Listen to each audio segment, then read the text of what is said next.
धनी बा पैसा वाला हबाकू समस्तंकर इच्छा किंतु पैसा वाला बा धनी हबाकू हेले आमको किछि किछि नियम बनैया पड़ो बा किछि रूल रो फॉलो करिया पड़ो। आजिर भिडियो रे आमे जानिबा आमे केमिति धीरे धीरे धनी बनिबा बा पैसा वाला बनिबा। इंस्टांट तो हे जीवनी से गोटे लॉन्ग प्रोसेस।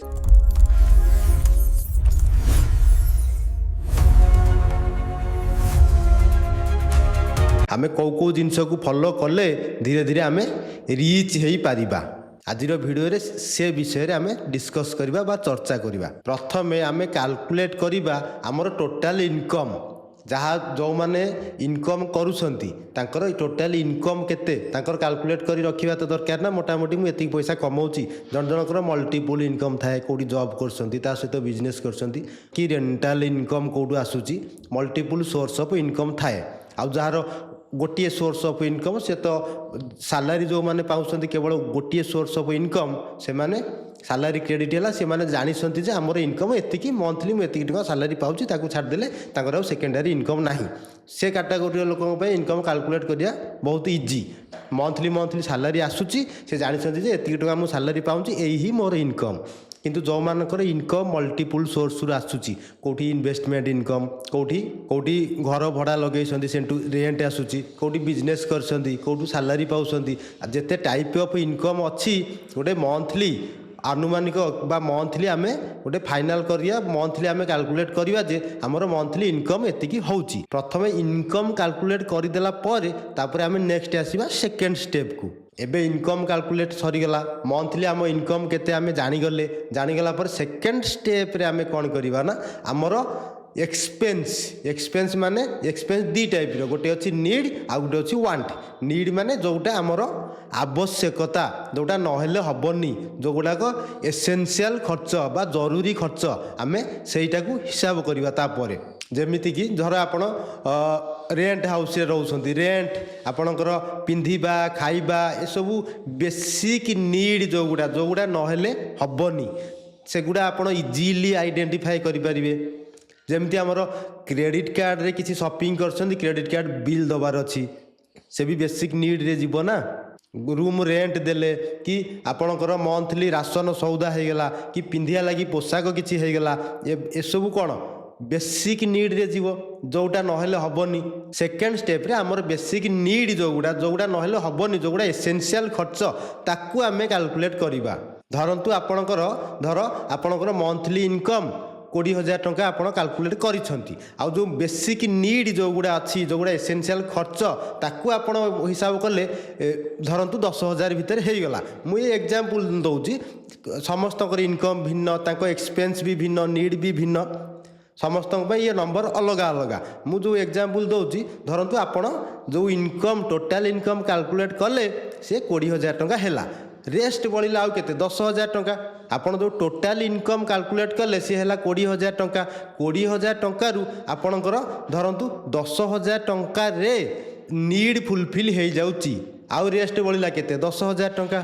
आउ जो रेस्ट 10,000 टंका बळिला आपणकर नीड मिनिमम आवश्यकता को आमे कहूचे नीड सेटा सरीला परे आउ किछि भी आपणकर खर्च अछि खर्च जेमिति कि आपणकर किछि मोबाइल पसंद जोटा जरूरत नाही आपन भलो लागिला किनिबा को इच्छा हला किंबा सांग साथी संगे कुआडे बुलिया गले टाइम पास करिया गले किछि कोडी खाइले कोन रेस्टोरेंट रे खाइदेले ता बिल पेमेंट करिया पड़िबो। एई टाइप रो खर्च जो खर्च आपणकर बेसिक रिक्वायरमेंट नुह नीड नुह किंतु आपन को सेटा करिया लगी खुशी लागुच कोडी की बुलिया को पळेले ए टाइप रो जो खर्च कि को जिंस पसंद आसिला किनिले एटा नहेले हेई जीव नहेले चली जीव किंतु आपन सेटा को करिवा लगी खुशी लागुची।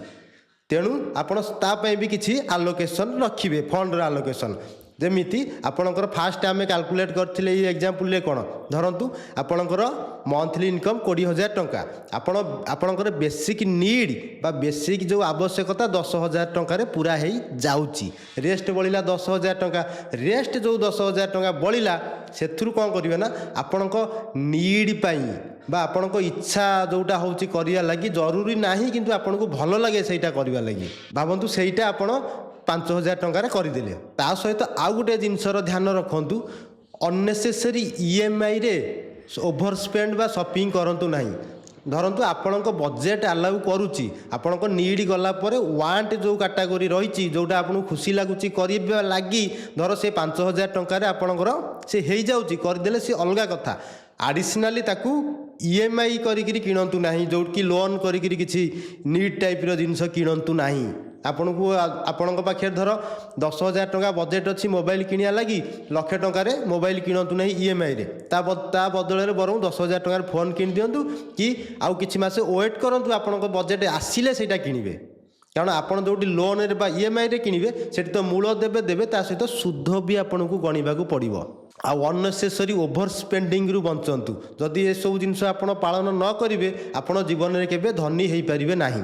ମୋଟାମୋଟି ଆମେ ଏପର୍ଯ୍ୟନ୍ତ କ'ଣ କଥା ହେଇଛେ, ଆପଣଙ୍କର ଯେଉଁ ମନ୍ଥଲି ଇନକମ୍ ତାକୁ କାଲକୁଲେଟ୍ କରିଦେଲେ ପାଖାପାଖି 50% ତାର 50% ଭାଗରେ ଆପଣଙ୍କର ନିଡ୍ କଭର ହେଇଗଲା। ତାଠୁ ଯଦି କମ୍ରେ ହେଇଯାଉଛି ତ ଆହୁରି ଭଲ। କିନ୍ତୁ ଆମେ ଏଇ ଯେଉଁ ଏକ୍ଜାମ୍ପଲ୍ ଦେଉଛେ, ଧର 20,000 ଟଙ୍କା ଆପଣଙ୍କର ମନ୍ଥଲି ଇନକମ୍, 10,000 ଟଙ୍କାରେ ଆପଣଙ୍କର ନିଡ୍ ଫୁଲଫିଲ୍ ହେଇଗଲା, ଯେଉଁଟା 20,000ର 50%। ରେଷ୍ଟ ଯେଉଁ 50% ବଳିଲା ସେ ହେଲା 10,000 ଟଙ୍କା। 10,000ରୁ 5,000 ଟଙ୍କା ଆପଣ ନିଜର ସଉକ ପାଇଁ ଖର୍ଚ୍ଚ କଲେ ବା ଆପଣଙ୍କୁ ଯେଉଁଟା କରିବା ଲାଗି ଭଲ ଲାଗୁଛି, ସେ ଗଲା 25%। ନିଡ୍ରେ ଆପଣଙ୍କର ଗଲା 50%, ୱାଣ୍ଟରେ ଗଲା 25%।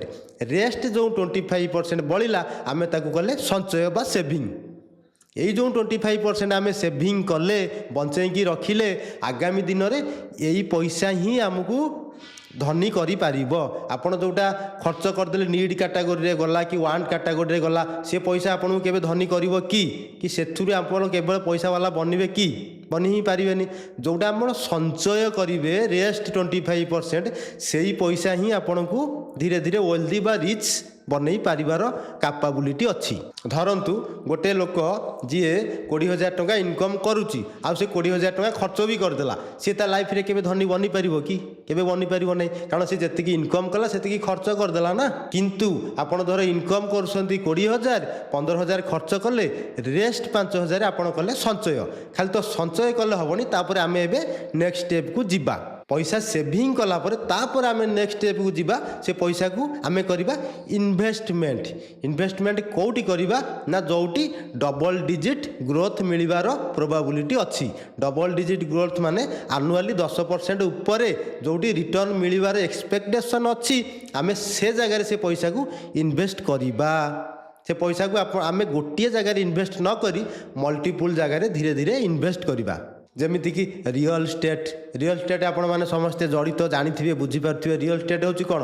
ଯେଉଁଠି ଆପଣଙ୍କର ଗୋଟେ ଜମି ପସନ୍ଦ ହେଲା, ଧୀରେ ଧୀରେ ତ ସେ 5,000 ଟଙ୍କାରେ ହେବନି, ଧୀରେ ଧୀରେ 5,5,5,5 ରହିକି ସେଭିଂ ହେଇକି ସେ ଆମାଉଣ୍ଟ ଯେତେବେଳେ ବଡ଼ ହେଲା ପରେ ଆପଣ ସେଠି କିଛି ସେ ପଇସାରେ କିଛି ପ୍ରପର୍ଟି ବାଇଂ କରିପାରିବେ। ଆଉ ଗୋଟେ ଟାଇପ୍ର ଇନଭେଷ୍ଟମେଣ୍ଟ ଆପଣଙ୍କୁ କହୁଛି, ମ୍ୟୁଚୁଆଲ୍ ଫଣ୍ଡରେ SIP କରିପାରିବେ। Mutual fund SIP, mutual fund ବି 2 ଟାଇପ୍ର ଫଣ୍ଡ ରହୁଛି, ଗୋଟେ ଇକ୍ୱିଟି ଫଣ୍ଡ ଆଉ ଗୋଟେ ଡେପ୍ଟ ଫଣ୍ଡ। ଇକ୍ୱିଟି ମାନେ ଯିଏ ଷ୍ଟକ୍ ମାର୍କେଟରେ ଲିଙ୍କ ରହୁଛି, ଡେପ୍ଟ ହେଉଛି ଯିଏ ବଣ୍ଡ ମାର୍କେଟ ଟାଇପ୍ର ଫଣ୍ଡ, FD ଟାଇପ୍ର ଯିଏ ରିଟର୍ନ ଦିଏ। ତାପରେ ଆମର ଯେମିତି କମୋଡ଼ିଟି ରହିଛି, ଗୋଲ୍ଡ ହେଇଗଲା କି ସିଲଭର ହେଇଗଲା, ଗୋଲ୍ଡ ସିଲଭର ଆପଣ ଏଥିରେ ଇଜିଲି ଇନଭେଷ୍ଟ କରିପାରିବେ। ତା ସହିତ ଆପଣ କିଛି ବଣ୍ଡ ମାର୍କେଟରେ ଇନଭେଷ୍ଟ କରିପାରିବେ। ଇନଭେଷ୍ଟମେଣ୍ଟକୁ ସବୁବେଳେ ଡାଇଭର୍ସିଫାଏ କରିକି ରଖିବେ। ତେଣୁ ମୁଁ 3-4ଟା ଇନଭେଷ୍ଟମେଣ୍ଟ ଅପସନ୍ ଆପଣଙ୍କୁ କହୁଛି, ଯେଉଁଟା ମଲ୍ଟିପୁଲ୍ ଟାଇପ୍ର ଇନଭେଷ୍ଟମେଣ୍ଟ। ଗୋଟିଏ ଟାଇପ୍ର ଇନଭେଷ୍ଟମେଣ୍ଟ କରିବା ବି ଲଙ୍ଗ ରନ୍ରେ ଭଲ ନୁହେଁ। ଆପଣ କମୋଡ଼ିଟିରେ ଇନଭେଷ୍ଟ କଲେ, କିଛି ପ୍ରପର୍ଟିରେ କଲେ, କିଛି ମ୍ୟୁଚୁଆଲ୍ ଫଣ୍ଡରେ SIP କରିଦେଲେ, କିଛି ବଣ୍ଡ ମାର୍କେଟରେ ଇନଭେଷ୍ଟ କରିଦେଲେ, ଏ ଇନଭେଷ୍ଟମେଣ୍ଟଟା ଆପଣଙ୍କର ଗୋଟେ ଡାଇଭର୍ସିଫାଏଡ଼ ହେଇଗଲା। ଆଉ ଆପଣ ଏଇ ଯେଉଁ ଇନଭେଷ୍ଟମେଣ୍ଟ କରିବେ, ଏଇ ଇନଭେଷ୍ଟମେଣ୍ଟ ହିଁ ଆପଣଙ୍କୁ ଲଙ୍ଗ ରନ୍ରେ ୱେଲ୍ଦି ବା ପଇସା ବାଲା ବା ରିଚ୍ ବନେଇ ପାରିବ। ଆଶା କରୁଛି ଆଜିର ଏଇ ଭିଡ଼ିଓ ଆପଣଙ୍କୁ ଭଲ ଲାଗିଥିବ। ଯଦି ଆମର ଏ ଭିଡ଼ିଓ ଆପଣଙ୍କୁ ଭଲ ଲାଗିଛି ତାହେଲେ ଲାଇକ୍ କରନ୍ତୁ, ସେୟାର କରନ୍ତୁ, ତଳେ ଗୋଟେ ପଜିଟିଭ୍ କମେଣ୍ଟ ଦେବା ଲାଗି ଭୁଲନ୍ତୁ ନାହିଁ। ଆଉ ଆମର ଏ ମନି ପ୍ରକାଶ ୟୁଟ୍ୟୁବ୍ ଚ୍ୟାନେଲକୁ ସବସ୍କ୍ରାଇବ୍ କରନ୍ତୁ।